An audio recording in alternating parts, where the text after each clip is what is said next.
नमस्कार दोस्तों आज की कहानी आपका दिल छू जाएगी। दोस्तों, इस दुनिया में गरीब होना कोई पाप नहीं है। उस ईश्वर में विश्वास करना जरूरी है। उस ईश्वर में विश्वास ना करना पाप है। आज मैं जो कहानी आपको सुना रहा हूँ, उस कहानी का शीर्षक है भगवान की महिमा। एक आदमी का जीवन बड़ी ही मुश्किल से चल रहा था, लेकिन वो भगवान में विश्वास रखता था।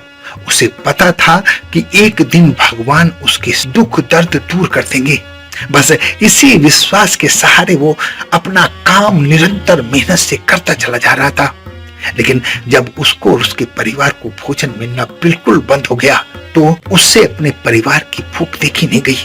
हालांकि वो कोशिश करता था कि उसके परिवार को किसी तरह का कोई दुख ना हो, लेकिन फिर भी उसके दिन ऐसे आ गए कि उसके घर में 2-2 दिन तक चूल्हा नहीं चलता था। एक दिन एक साधु महात्मा उसके घर आते हैं। जब साधु महात्मा उसके घर आते हैं, तब उसने 2 दिन से कुछ भी नहीं खाया था। खैर, वो ये सारी बातें साधु महात्मा को नहीं बताते हैं और चुपचाप साधु महात्मा को पानी ला कर दे देते हैं। साधु पानी पीने के बाद कहते हैं, बेटा कुछ खाने को मिलेगा। तब उस व्यक्ति की आंखों से आंसू छलक आते हैं, क्योंकि वो अपने घर आए हुए किसी भी साधु को निराश करना नहीं चाहता था। उसका दिल बहुत निर्मल और पवित्र था। वो चाहता था कि उसके घर से कोई भी खाली पेट न जाए। साधु महात्मा जल्दी ही समझ जाते हैं कि इसके घर में खाने की कमी है। तब वो उस गरीब व्यक्ति से कहते हैं कि बेटा, समस्याओं से घबराना नहीं है। इस दुनिया में समस्याएं सब जगह हैं। तुम्हारी समस्या बहुत जल्दी खत्म होने वाली है। और इतना कहकर वो वहां से चले जाते हैं। दोस्तों, वक्त बदलता है और उस गरीब आदमी के घर में खाने पीने से लेकर हर चीज की बाहर सी बह निकलती है।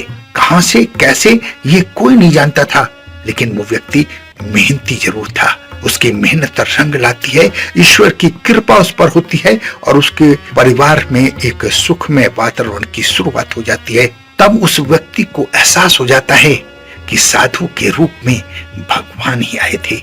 दोस्तों, इस दुनिया में कुछ लोग ऐसे होते हैं जो आस्तिक होते हैं और कुछ लोग ऐसे भी होते हैं जो नास्तिक होते हैं। ये कहानी एक ऐसे व्यक्ति की कहानी है जो भगवान को नहीं मानता था, जो भगवान के वजूद को नहीं पहचानता था, भगवान में यकीन नहीं रखता था।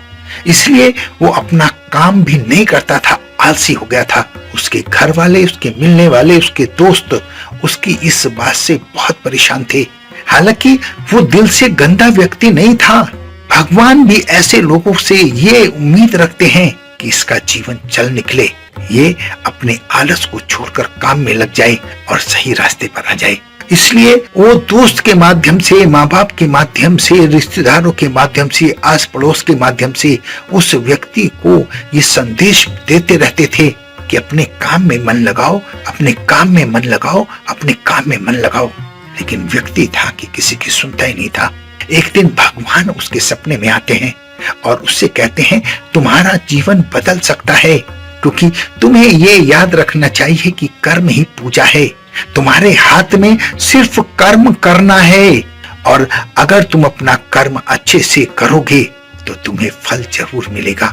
उस व्यक्ति की समझ में ये बात नहीं आई कि भगवान मेरे सपने में क्यों आए थे, सिर्फ कर्म करने की बात कह रहे थे।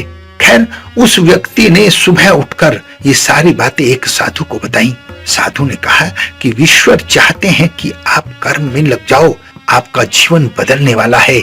आप भगवान के बहुत प्यारे बच्चे हो, तभी भगवान ने आपको संदेश भिजवाया है। और ये बात उसके मन में घर कर गई।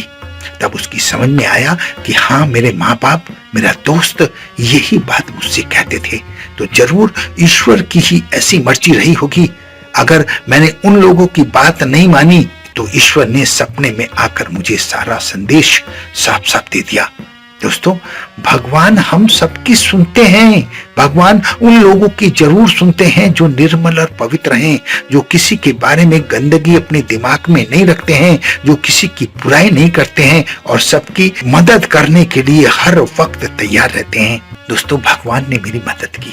विश्वास जानिए, एक वक्त ऐसा था कि दुनिया की हर मुसीबत मुझे काटने को दौड़ती थी, लेकिन मैं भगवान में विश्वास रखने वाला व्यक्ति हूँ। हर सांस में उसको शुक्रिया बोलता हूँ। हर काम उसके नाम से शुरू करता हूँ, लेकिन मेहनत, ईमानदारी और लगन के साथ अपने काम को करता हूँ। ये भगवान का आशीर्वाद मेरे साथ है।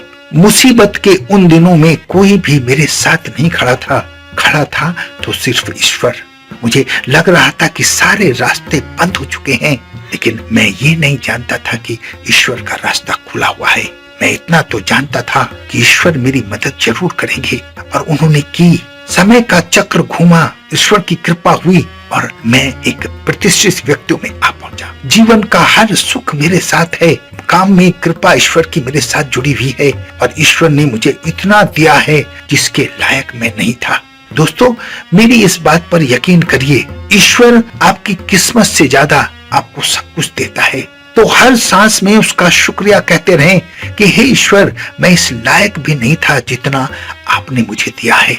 जरा सोचिए कि अगर आपके पैर में जूते हैं, भले ही वो ब्रांडेड ना हो, तो आप ये जरूर सोचिए कि कुछ लोग इस दुनिया में ऐसे भी हैं जिसके पांव ही नहीं है, जिसके लिए जूते पहनने का स्थान ही नहीं है। उसकी कृपा को आप जान नहीं सकते। वो कब क्या करता है वो ही जानता है। फल उसके हाथ है। कर्म, श्रद्धा, लगन, ईमानदारी आपके हाथ में है।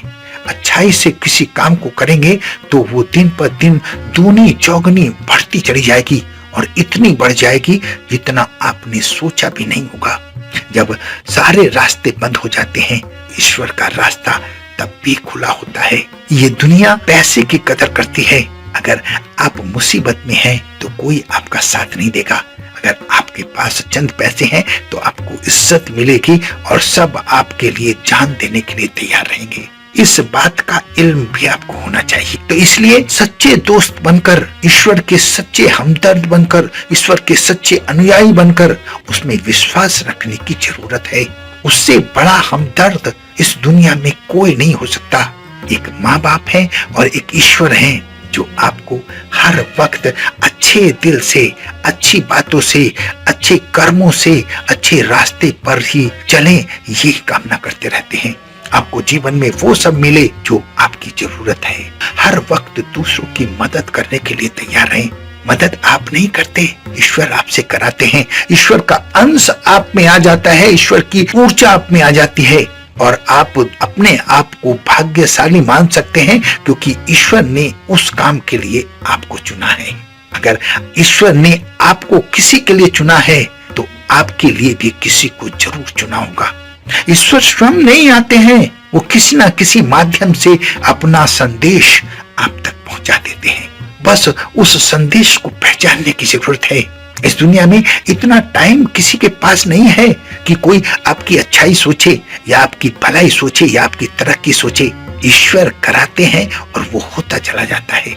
आपके अच्छे कर्म हैं, आप पर ईश्वर की कृपा है, इस बात से पता चल जाता है कि लोग आपको कहां कब कैसी सलाह दे रहे हैं। वो सलाह ईश्वर की भेजी हुई सलाह होती है। आशा है मेरी इस बात को आप अच्छी तरह समझ गए होंगे। अगर समझ जाए तो जीवन में दयालु बने, अपने कर्म करते रहें और ईमानदारी के साथ, विश्वास के साथ ईश्वर से जुड़े रहें। अपना बहुत ध्यान रखें, हंसते रहें, मुस्कुराते रहें, खुश रहें। धन्यवाद।